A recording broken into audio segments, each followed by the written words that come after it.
खबर शामिल करते हैं पाकपतन से। नवाही गांव 36 एसपी में चादर और चार दीवारी का तकद्दुस पामाल। अबैदुल्ला जोया ने मीडिया से गुफ्तगू करते हुए कहा कि फैसल अराई, इश्तियाक अराई ने थाना सदर पुलिस के हमरा हमारी बरादरी के घरों में दाखिल होकर हमारी खवातीन और बच्चों पर तशद्दुद के साथ साथ लाखों रुपए नकदी, जेवरात, मोटरसाइकिल और लाइसेंस वाला असलहा लेकर फरार हो गए। गुज़िश्ता रोज अराई बरादरी है महफिल मिलाद के दौरान हमारे बच्चों पर तशद्दुद किया था। थाना सदर पुलिस मुलजिमान से साजबाज होकर आज मोरखा 1 नवंबर को हमारे घरों में दाखिल होकर चादर और चार दीवारी का तकद्दुस पामाल करते हुए हमारी खवातीन और बच्चों पर तशद्दुद किया। वज़ीर आज़म इमरान खान और वज़ीर आज़म पंजाब, IG पंजाब, DPO पाकपतन, हमें इंसाफ दो। अराई बरादरी से हमें जान का खतरा है। फैसल अराई, अकरम अराई चौधरी, इश्तियाक चौधरी, अब्दुल रशीद उर्फ लाला, हबीबुल्लाह चौधरी, हसनैन और गुलाम फरीद के खिलाफ कानूनी कार्रवाई अमल में लाई जाए।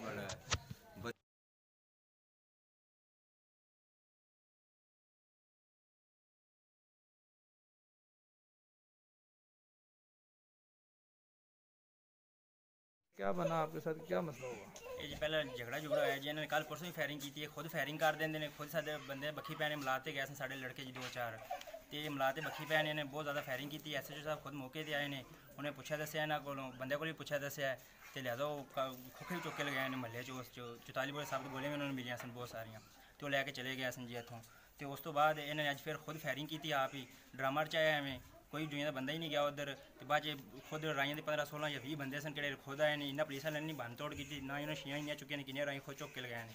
इन्हें पुलिस वाला भी गाला भी देंगे रहे हैं, तो औरतों नाल बदतमीजी करते रहे घर आन ते उस तो हट के बहुत ज़्यादा कुटते भी रहे, बंदे बखी पैंदे रहे हैं। बंदे ने छोटे बच्चों ने दबाया, बंदे ने इत्थे बड़ा कुटिया, दबाया बड़ा है।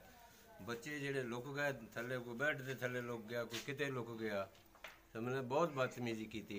सोना भी ले गए, 8 तो ले गए, पैसे भी ले गए। मेरी बच्ची का ऑपरेशन होया सिर का, उनका असी लाख रुपया मैं आप दे गया, लाख रुपया इतने रखे तो दवाई लैन जानी सी लाहौरों, वो भी लै गए। 8 तोले सोना इतने से जनाब, वो भी लै गए छड़ के। बदतमीजी नाल पुलिस वाले भी करते सन, बल्कि नाल राई ज़्यादा करते सन। जो मतलब सोना फरोलिया इतने पुलिस वाले ने आख्या भी डब्बियां हथ ना ला तू, तो उन्हें जनाब मेरी डब्बियां फरोलियां ने उत्थे अराई ने नाल लै गया, सोना का डब्बियां सोना भी लै गया, सारा नाल लै गया।